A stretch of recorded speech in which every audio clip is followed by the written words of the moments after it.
ये धारावाहिक किसी प्रकार की ऐतिहासिकता का दावा नहीं करता। तत्कालीन परिस्थितियों को दर्शाने के लिए आवश्यक और उचित नाटकीय रूपांतर किए गए हैं। ऐतिहासिक रूप से जोधाबाई के स्थान पर हरकाबाई, हीर कुंवर जैसे नाम इतिहास में प्रचलित हैं। ये धारावाहिक किसी भी सामाजिक परंपरा और पारिवारिक संबंधों का ऐतिहासिक दावा नहीं करता है। इसका उद्देश्य किसी भी समुदाय की भावनाओं को ठेस पहुंचाना नहीं है। रात उसे छुपा रही थी। धुएं की तरह अब्दुल को लेकर निकल चुका था जलाल। आमिर से जितना दूर जा रहा था, हवाएं बदले की आग को उतना ही भड़का रही थी। राजपूतों का सर्वनाश उसका मकसद बन चुका था। जाने अनजाने में जंग का आगाज हो चुका था और वहां कारावास की दीवार पर लिखे लफ्ज पढ़ रही थी जोधा। पर जंग तो बिना लड़े ही जीत ली थी जलाल ने।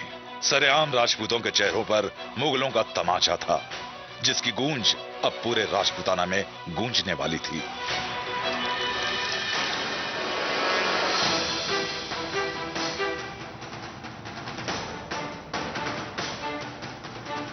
जाओ, ढूंढो उसे और देखते ही खत्म कर दो दोनों को। खुद तो पढ़ा लिखा था नहीं वो, पर दीवारों पर अपने मंसूबे अब्दुल के हाथों लिखवा कर गया था। पर उसमें भी बात कहां पूरी थी। हर पल अपनी गर्दन पर जोधा की रखी तलवार जो महसूस करता था। अब एक ही ख्वाहिश थी, जोधा को अपने जनान खाने में कैद करने की। देवी मां की कृपा है। आप ठीक हैं कुंवरीसा? अच्छा हुआ कि वो कैदी को ले गया। तुम कहना क्या चाहती हो? यही कि यदि वो कैदी की जगह आपको अपनी मिट्टी ने रौंद कर गया है वो। राजपुतानी पगड़ी को उछाल कर गया है वो। हमारी तलवार को चुनौती देकर गया है वो। खाओ कसम इस मिट्टी की कि दुश्मन हमारी जमीन से बच के नहीं जाएगा।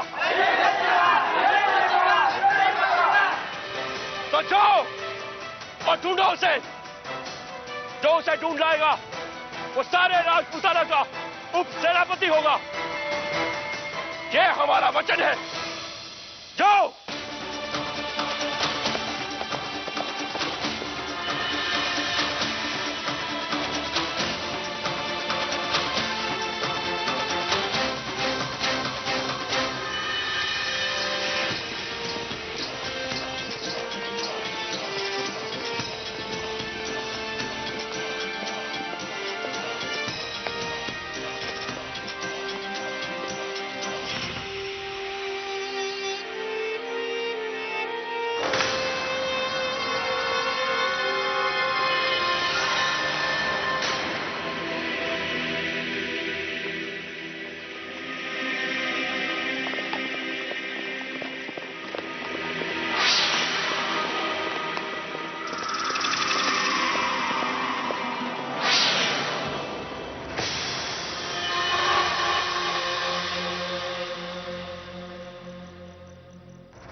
अगर जीवित रहना चाहते हो तो हमारे अधीन हो जाओ।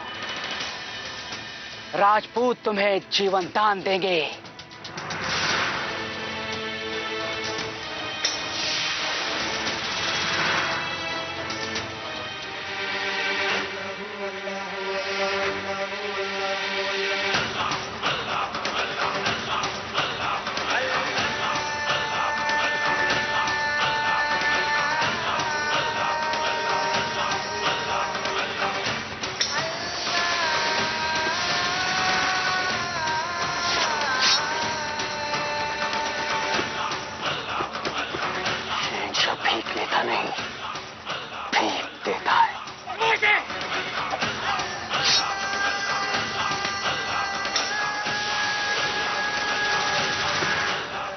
तुम्हारी शहंशाह की तलवार में इतनी हिम्मत नहीं जो राजपूती किले के पत्थरों को तोड़ सके।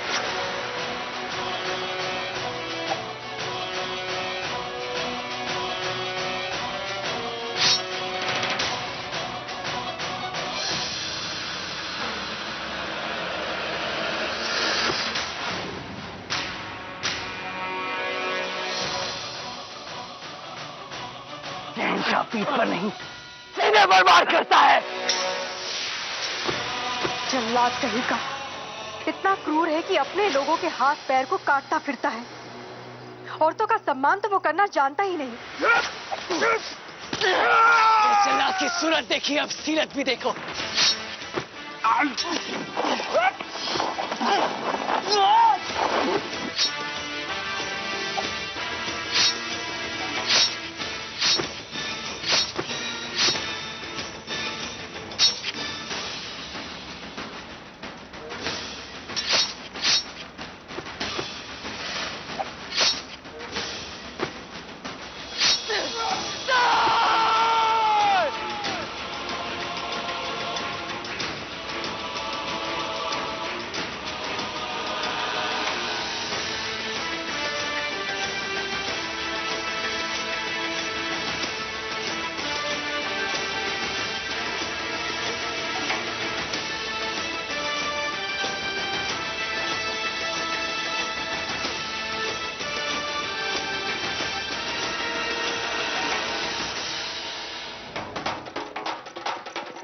क्या हुआ?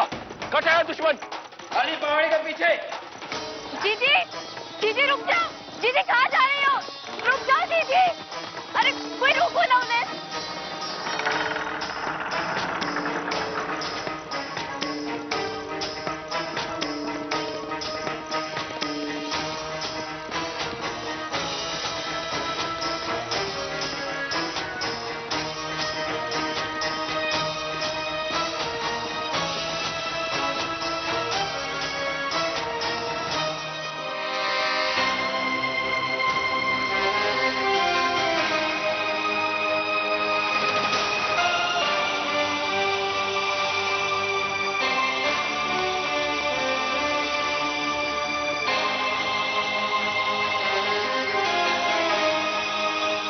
इन सारी लाशों का जवाब देना होगा तुझे।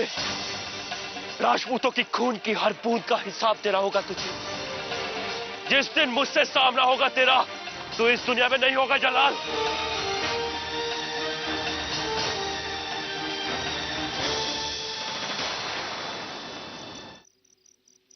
पिघला दो अपनी तलवारें और पहन लो चूड़ी सब के सब।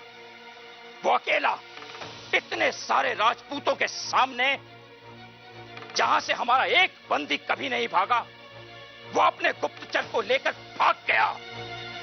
क्या करें?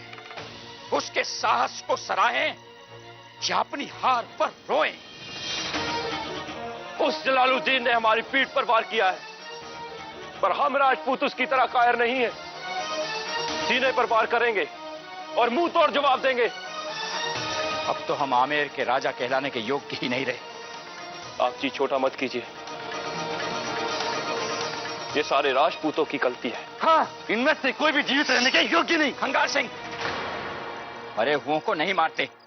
राजपूतों की आन और शान के विरुद्ध है ये। कौन सी आन और शान भाई साहब? वो सब तो छीन कर ले गए हमसे। सब ठीक हो जाएगा, आप सब विश्वास रखिए। कुछ घाव सांत्वना से परे होते हैं राजा सूर्यभान सिंह।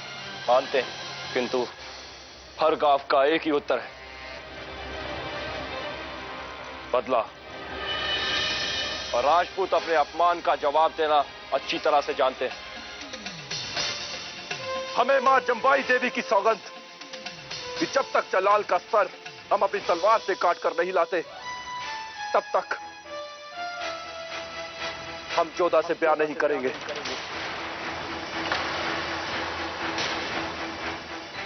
और इस बार मरेंगे नहीं, मारेंगे। हाँ हाँ मारेंगे।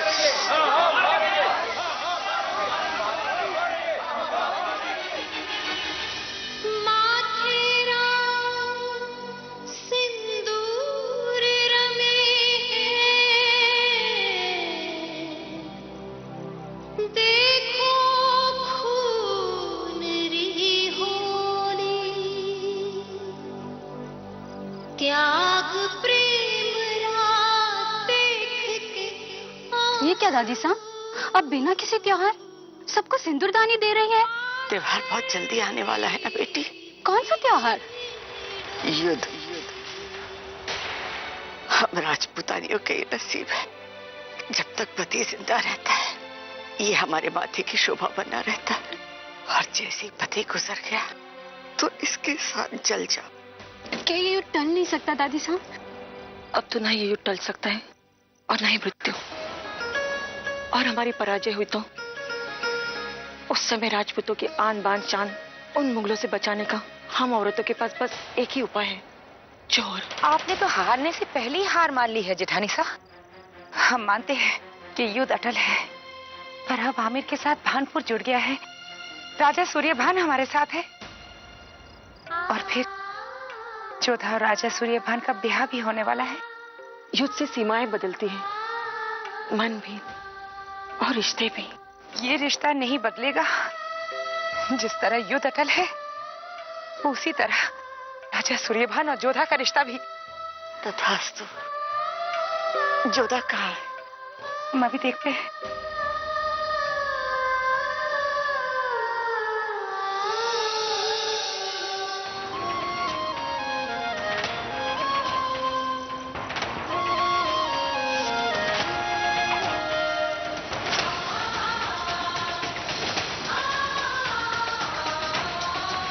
तुम वहां उस दिन बावड़ी के पास क्या कर रहे थे?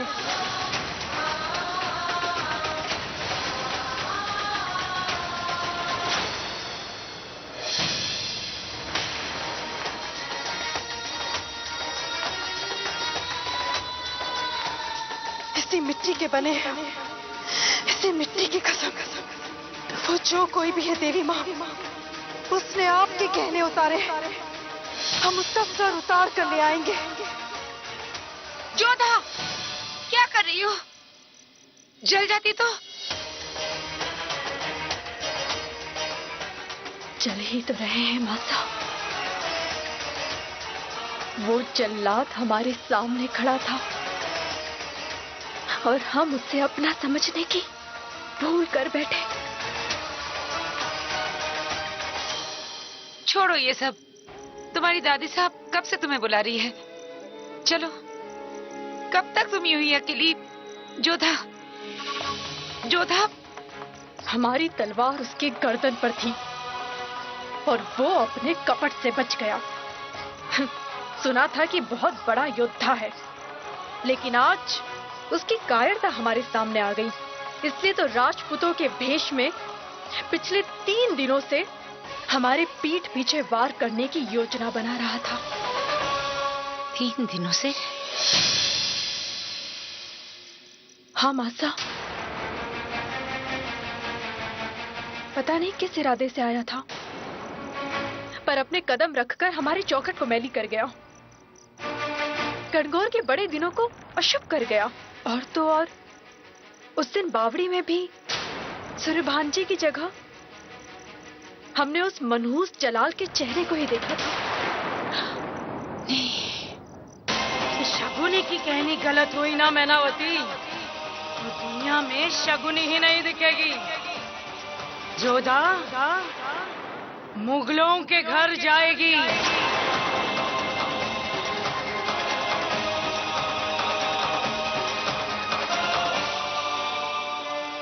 कनिका रानी माता, क्या हुआ मोती बाई? तुम रो क्यों रही हो? एक बुरी खबर थी। क्या? जी, राजा सूर्यभान ने जोधा से विवाह करने से मना कर दिया।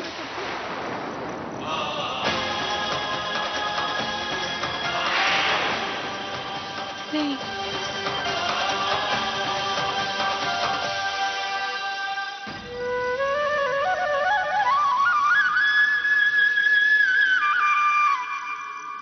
ये पत्र राजा सूर्यभान ने आपको देने के लिए कहा। क्या लिखा है इस पत्र में? बात क्या है?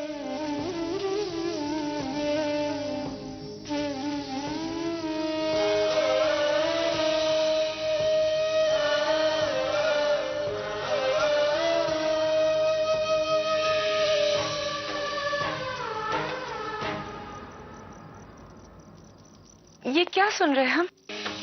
आप हमारी जोधा के साथ ऐसा कैसे होने दे सकते हैं? जोधा से ब्याह न करने का निर्णय हमारा नहीं, स्वयं राजा सूर्यभान सिंह का है। तो आपने उन्हें रोका क्यों नहीं? राजा सूर्यभान सिंह एक आदर्श राजा है और एक आदर्श राजा के लिए उसकी प्रजा और उसकी सुरक्षा ही सबसे बड़ा धर्म है, अपने परिवार से भी बड़ा। आप सहमत हैं? हम उनके स्थान पर होते तो हम भी वही करते। हमें पता है कि राजपूतों में ऐसे मिलने की अनुमति नहीं दी जाती, पर हमें कुछ जरूरी बात करनी थी। हमारे निर्णय की सूचना तो आप तक पहुंच ही गई होगी। हमें गलत मत समझिएगा जोधा। कल आमेर में हमारे ब्याह की घोषणा का कुलाल था और आज युद्ध की घोषणा का है। जहां एक तरफ प्रजा के माथे पर जलाल का डर होगा, वहां हमारे माथे पर शादी की पगड़ी पहनना अच्छा नहीं लगेगा। कल तक सीमाएं जोड़ने की बात थी, आज बचाने की है। हमें युद्ध की तैयारी के लिए चलना होगा, मिट्टी का ऋण चुकाना होगा। उसी मिट्टी के बने हम इस बात का गर्व रखते हैं कि हम एक ऐसे राजा की रानी बनेंगे जो अपने बारे में ना सोचकर पहले आमेर के पूरे राजपुताना के बारे में सोचते हैं। अगर युद्ध में कोई अनहोनी हो गई तो शकुनी भाई की बात सच हो गई तो हमारी जोधा का क्या होगा? जाते जाते इतना अवश्य कहेंगे कि जो कोई भी आपकी और हमारी इस जुदाई का कारण बना है, हम उसे कभी क्षमा नहीं करेंगे। अब या तो हम जीवित रहेंगे या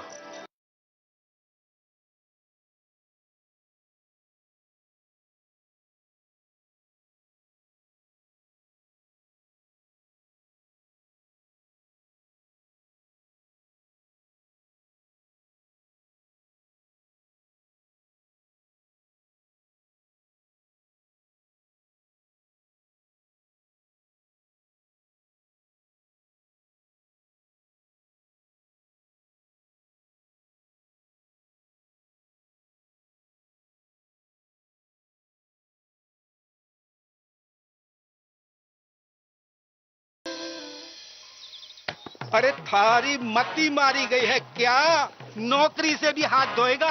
4 कड़छी घी डाल और बाकी इसमें पानी डाल, पानी, समझे? मार लो, कुछ ही दिन के मेहमान जो हो। क्या मतलब? कुछ नहीं। अरे अरे ये कड़छी इधर रखो, चलो जल्दी आओ, आओ यहाँ बैठो, जल्दी बैठो। हाँ ये लो, तुम दूध पी लो पहले। मेरी एक बात सुनो, ऐसी बात किसी को ना कहना कि चंद दिन के मेहमान हो दुनिया में। तेरी काकी सा को पता चलेगा ना तो उनको कितना दुख होगा। जो सच है वही कह रहा हूँ सेठ जी, आपके दिन अब ज्यादा नहीं बचे हैं। उस दिन जो आदमी हमारे यहाँ खाना खाने आया था, जिसके सामने आप मुगलों की जमकर बुराई कर रहे थे, वो कोई और नहीं बल्कि वो खुद शहंशाह जलालुद्दीन था। हाँ, और लड़ाई से पहले वो छानबीन करने आया था। अगर मुझे मिल जाए जलाल तो कसम इस घी की मैं उसको कढ़ाई में डालकर जला के जलेबी की तरह कर दूंगा। कहते हैं वो बदला लेना खूब जानता है और मन ने बरोबर याद है। सेठ जी, सेठ जी, सेठ जी सुनिए, सेठ जी, सेठ जी, सेठ जी, सेठ जी।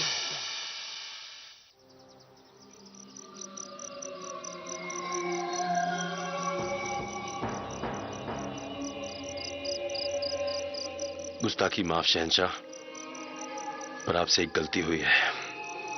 मेरी जगह आप उस आमेर की राजकुमारी जोधा को ही उठा लाते। माना कि वो बेपनाह हुस्न की मल्लिका है, लेकिन अगर हम उसे ले आते तो उसे नायाब बना देते। अहमियत बढ़ जाती है उसकी। तुम्हें तो हम ले आए हैं, लेकिन अब तुम देखना, वो खुद ब खुद चलकर हमारे पास आएगी, हमारे आगोश में।